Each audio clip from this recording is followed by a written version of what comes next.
उत्तर प्रदेश के सभी शिक्षा मित्र साथियों को क्रांति भाई का नमस्कार। साथियों, आज मैं आप लोगों से एक ही बात कहना चाहूँगा कि देखिए, उदास होने की तो आवश्यकता बिल्कुल भी नहीं है। साथियों, मैं ये एक बात कहना चाहूँगा यहाँ पर आप लोगों को कि जो चीज़ भाग्य में है उसे कोई छीन नहीं सकता, और जो भाग्य में है ही नहीं उस चीज़ का दुख क्या करना। साथियों, जीवन में उतार चढ़ाव तो आते ही रहते हैं। कुछ मेरे शिक्षा मित्र भाई ऐसे हैं जो व्यक्ति आज बहुत ज़्यादा हताश और परेशान भी हैं। साथियों, कुछ मेरे शिक्षा मित्र भाई व्हाट्सएपों पर खूब बढ़िया ढिंडोरा पीट रहे हैं, खुश हो रहे हैं और उनको आनंद भी आ रहा है। इसीलिए व्हाट्सएपों पर भी बहुत ज़्यादा सक्रिय होकर अपने भाइयों को अपनी खुशी का इजहार कर रहे हैं। साथियों, आज मैं आप लोगों को एक ऐसी बात बताने जा रहा हूं, एक ऐसे व्यक्ति का व्याख्यान करने जा रहा हूं जिसने भारत के 36 करोड़ लोगों की सोच को बदलना चाहा। परंतु विडंबना इस देश की यह है, जो व्यक्ति समाज को भ्रष्टाचार के खिलाफ आवाज उठाता है, या तो उसकी आवाज को दबा दिया जाता है या फिर उसको रास्ते से हटा दिया जाता है। दुर्भाग्य है इस देश का, जो लोग केवल स्वार्थ की झूठी शर्तों पर जीवन जी रहे हैं और आज हमारे देश में गुंडा राज पार्टियों का बोलबाला हो रहा है। पार्टी के नेता हमेशा अपने गुनाहों को छिपाते हैं और सत्ता हासिल कर देश को अपने हिसाब से चलाते हैं। साथियों, व्यवस्था बदलने की आवश्यकता है, ना कि अपनी सोच को। साथियों, सोच आपकी अपनी जगह सही है, लेकिन कभी कभी क्या होता है कि हम दूसरे की बातों में आकर अपना भविष्य को बर्बाद कर लेते हैं। ये सच है उतना ही। एक मित्र ने मुझसे एक बात कही कि भैया, आप व्हाट्सएप पे और मंचों पे हम लोगों को बराबर 3 साल से समझाते हुए आ रहे हो, लेकिन कमाल की बात है कि पूरे उत्तर प्रदेश में 1,72,000 परिवार में आज तक भी किसी भाई ने आपकी बात को गंभीरता से नहीं लिया, जिसका प्रमाण आज आप देख रहे होंगे कि व्हाट्सएप पर किस प्रकार से हमारे शिक्षा मित्र समाज का 1,72,000 परिवार कई टुकड़ों में विभाजित हो गया। साथियों, कुछ तो हमारे कथा कथित नेता हैं कि जिन्होंने अपने सर पर पगड़ी तो ले ली, लेकिन शिक्षा मित्रों के प्रति दायित्वों को पूरा करने में कामयाब नहीं रहे, क्योंकि उनको सिर्फ अपना स्वार्थ दिखाई दिया।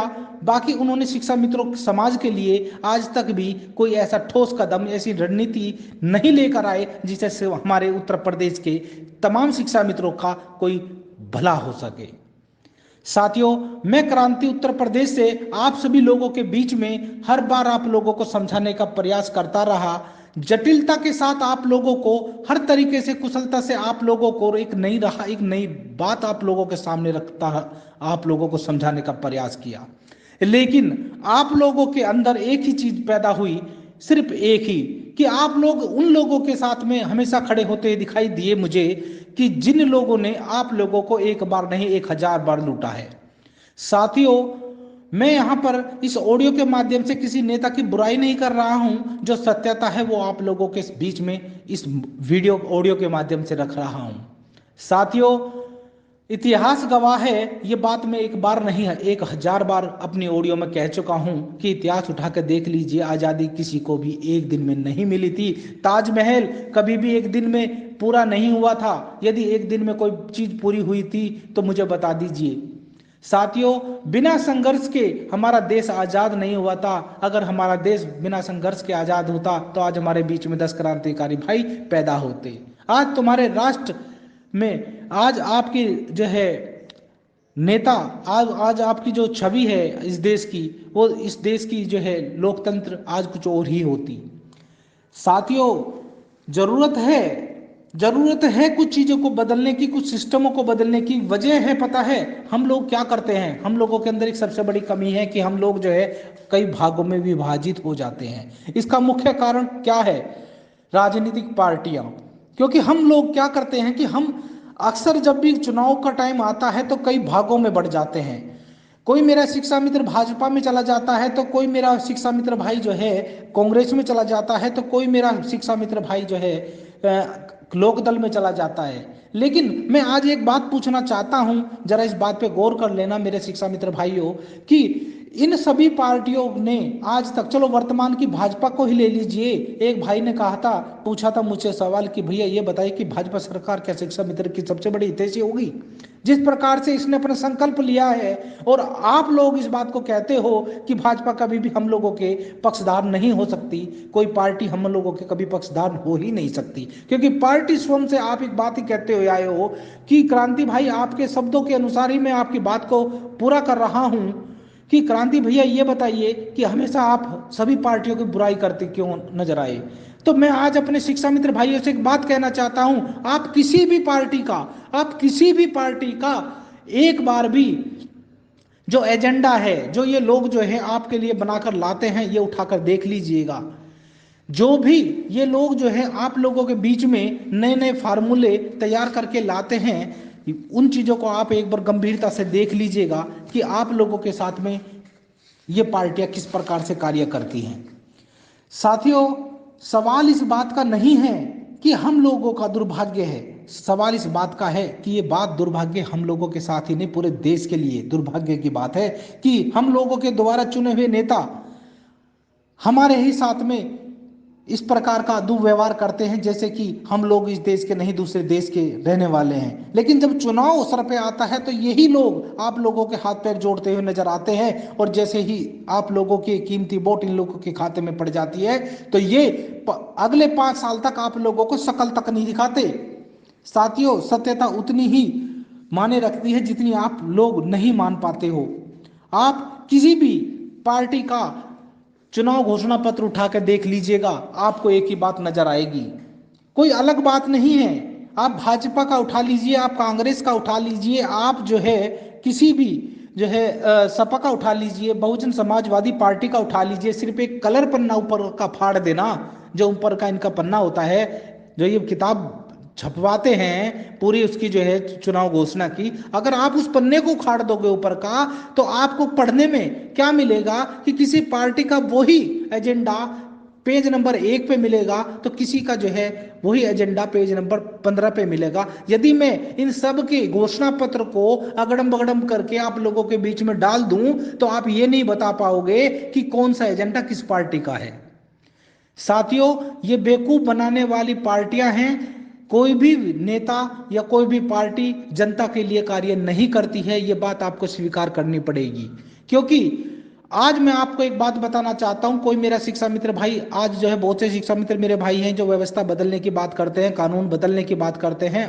बहुत से तो मेरे शिक्षा मित्र भाई ऐसे हैं जो पार्लियामेंट में जाने की बात कर रहे हैं। मैं आज एक बात बताना चाहूंगा उन भाइयों को भी कि मेरे भाई, आप अच्छे से अच्छा नेता चुनकर जो है पार्लियामेंट में भेज दीजिएगा, देख लेना कुछ महीनों बाद वो वही व्यक्ति उन्हीं के रंग में रंग जाएगा। इसका वजह है सिस्टम, क्योंकि मेरे भाई कुछ ऐसी चीज सिस्टम है कि जो इनको उसी दशा में बदल देती है। साथियों, सोच बड़ी होगी तो हर चीज मुमकिन होगी। आप सिस्टम को बदलने की बात कर रहे हो, सबसे पहले आप लोगों को खुद को बदलना होगा। यदि आप लोगों को रियल में ये चाहिए कि भाई आप लोगों को बेरोजगारी दूर हो, आज हमारा शिक्षा मित्र भाई सिर्फ एक छोटी सी नौकरी के पीछे दौड़ रहा है कि किसी भी प्रकार से मैं सहायक अध्यापक बन जाए। अरे मैं ये पूछना चाह रहा हूं भैया, आज तुम अपने लिए लड़ाई लड़ रहे हो, पूरा देश जो है इस आग में जल रहा है। साथियों, मैं ज्यादा आप लोगों से एक बात कहना नहीं चाहता कि देखो, हताश होने की जरूरत नहीं है, परेशान होने की जरूरत नहीं है। अगर आपको गंभीरता से लेना है और भविष्य में अपने बच्चों का भविष्य तय करना है, तो आने वाले चुनाव में इन पार्टियों के नेताओं के पीछे दौड़ना बंद कर दीजिए, क्योंकि ये नेता कभी किसी के लिए कोई कार्य नहीं करते हैं। इनका काम सिर्फ इतना ही है कि केवल फूट डालो और राज करो, श्याम दंड भेद।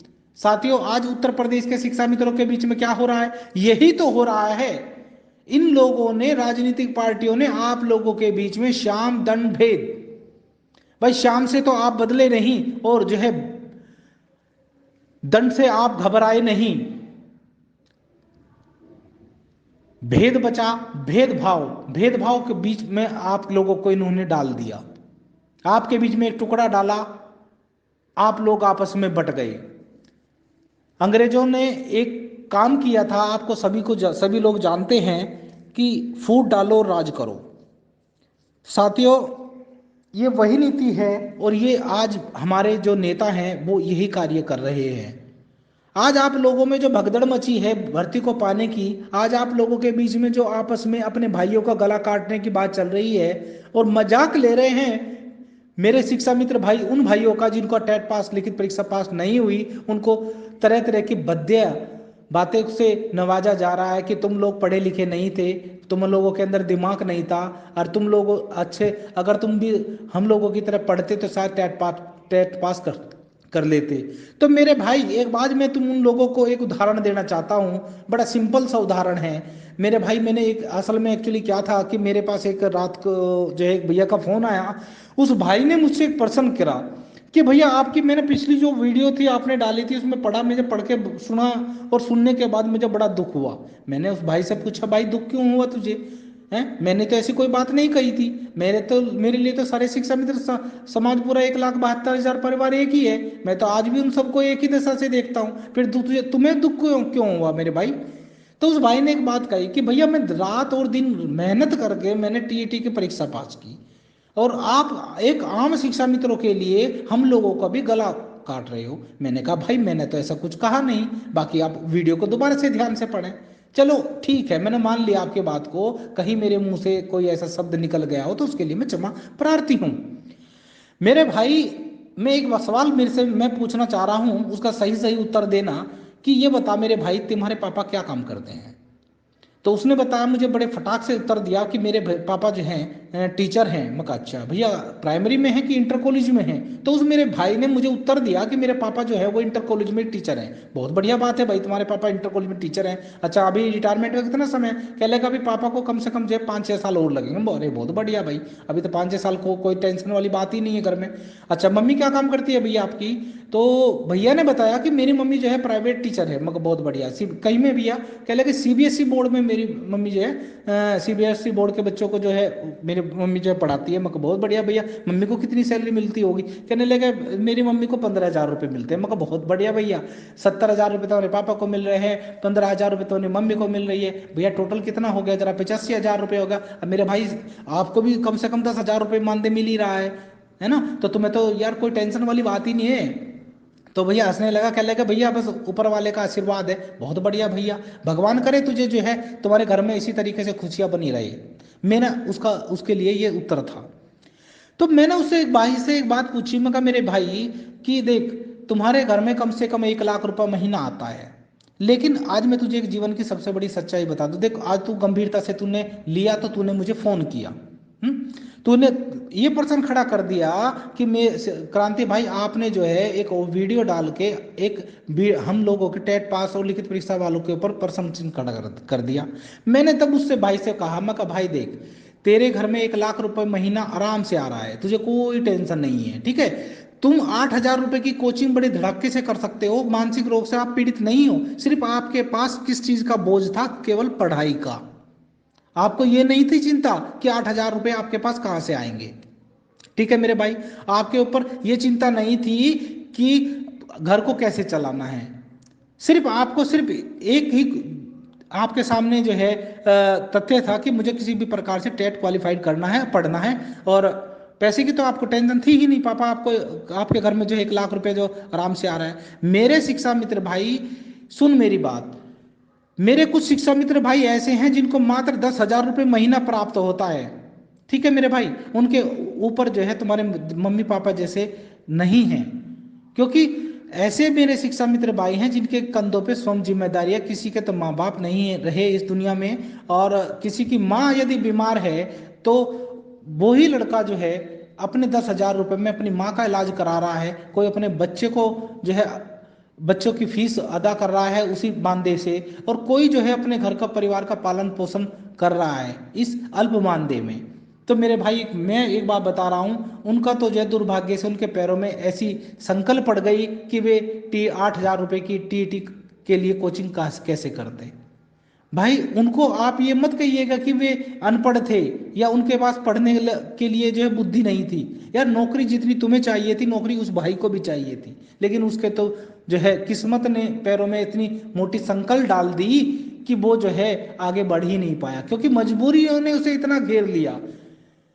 10,000 रुपये मानदेय में घर परिवार को चलाना, माँ बाप का इलाज कराना, बच्चों को पढ़ाना, दूध का खर्चा, राशन का खर्चा। मेरे भाई 10,000 रुपये में एक वहां शिक्षा मित्र किस प्रकार से अपने घर को चला रहा है, ये उसका दुर्भाग्य नहीं है तो क्या है।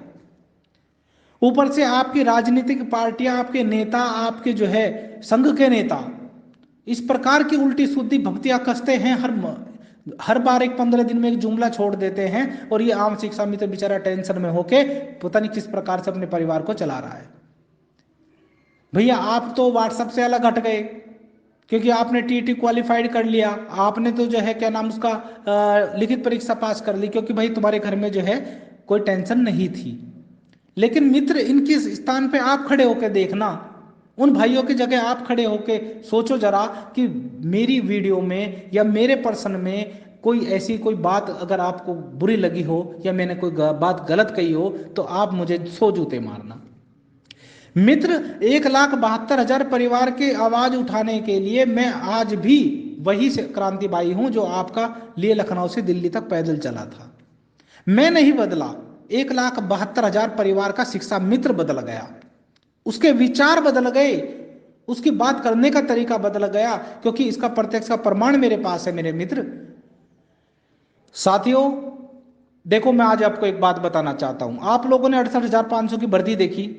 68,500 की भर्ती जैसे ही आप लोगों होने जा रही थी तो आपके कथाकथित कुछ नेता, कुछ शिक्षा मित्र साथियों ने एक ढोल का पोल व्हाट्सएप पे चला दिया कि भाई भाजपा का विरोध मत करिएगा, भाजपा के सामने यदि आप लोग लड़ाई लड़ोगे तो भाजपा आपको 10,000 रुपये से भी वंचित कर देगी। अरे भैया कौन सी बात है भाई, सरकार हमें हमारा दमन करती जा रही है और हम भाजपा के सामने खड़े होकर अपने सवालों का जवाब भी ना ले हैं। यार लोकतंत्र हमें संविधान हमें पूर्णतः अधिकार देता है अपनी बात को रखने का है, तो हम कानून का उल्लंघन कहां कर रहे हैं। अरे भाई हम सरकार से नहीं पूछेंगे तो किससे पूछेंगे भाई। अरे नेता देखो जी सीधी सी बात है, भाजपा 2014 में आई, सत्ता में आई ना, तो सत्ता में आई है तो जनता किससे सवाल करेगी, जनता सवाल उन्हीं से तो करेगी ना जो सत्ता में है।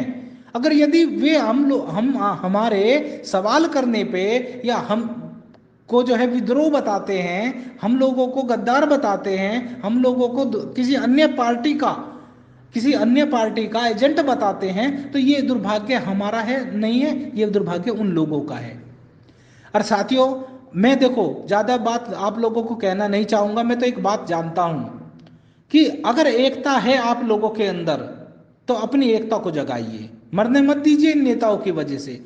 मेरे मित्र मेरे भाई आज आपने जो है चलो नौकरी भी प्राप्त कर ली, 68,500 की भर्ती में जिस तरीके से ढोल का पोल आप लोगों ने व्हाट्सएप पे चलाया था कि भाजपा का डर इन लोगों के अंदर बैठा दिया आम शिक्षा मित्रों के, ताकि ये लोग घर से बाहर ना निकल सके और 68,500 की भर्ती आप बहुत प्यार से निकाल सके। बहुत बढ़िया आप लोगों ने राजनीति चली थी उस समय, और ठीक वही राजनीति आज 69,000 भर्ती में भी हो रही है। आम शिक्षा मित्रों को तो डरा कर घर में बैठा दिया।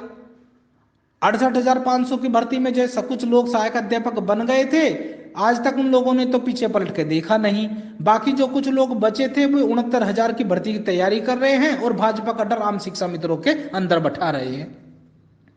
तो ये विडंबना नहीं है तो क्या है कि हमारा ही भाई, हम ही लोगों को एक ऐसी पार्टी के सामने खड़ा होने से पहले ही हम लोगों को डरा रहा है कि भाई आप लड़िएगा मत, संघर्ष मत करिए, भाजपा आपके खिलाफ। क्योंकि ये डर हमारा नहीं है, ये डर आप लोगों का है, आप लोग डरे हुए हो। आम शिक्षा मित्रों को आप जो इसलिए डरा रहे हो ताकि कहीं आपकी भर्ती ना फंस जाए, ये लोग सड़कों पे ना उतर जाएं, ये लोग आंदोलन करेंगे तो कहीं भाजपा सरकार 69,000 की भर्ती में शिक्षा मित्रों को कोई वेटेज ही ना दे, ये डर आप लोगों को सता रहा है। और यदि आप सभी लोग मित्र मेरे भाई एक बात पर्सन पूछना चाह रहा हूं मैं, आज आप 69,000 आज आप लोग जो है 69,000 भर्ती का सारे मिलजुल के जो है मेरे शिक्षा मित्र भाई जो 69,000 भर्ती में से सम्मिलित होने जा रहे हैं, वे लोग जो हैं बहुत अच्छे से इसका जोर शोर पे प्रदर्शन कर रहे हैं। और कल को यदि आप लोगों का इसमें भी नंबर ना आए तो भाई फिर कहाँ जाओगे आप, बताओ मुझे।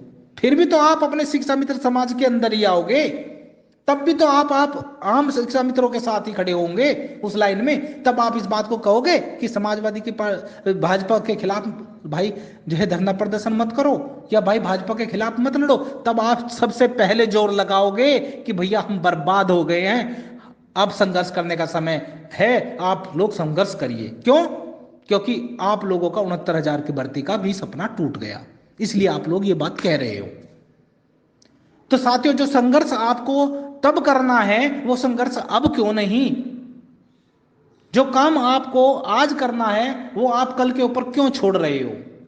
उत्तर प्रदेश सरकार आज जो है लॉकडाउन का फायदा उठाकर अपने सारे काम धीरे धीरे धीरे धीरे कर रही है।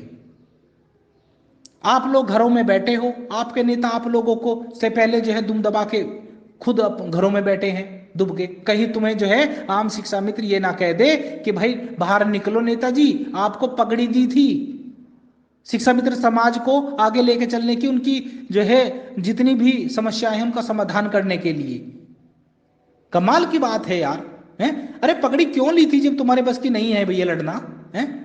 या तो आप ये कह दीजिए कि भाई मेरे बस की जो है शिक्षा मित्रों की लड़ाई लड़ना नहीं है, भाजपा से मैं इतना डर गया हूं कि मेरे बस की अब जो है भैया शिक्षा मित्र की लड़ाई लड़ना नहीं है, मैं सुख की राजनीति करता हूं।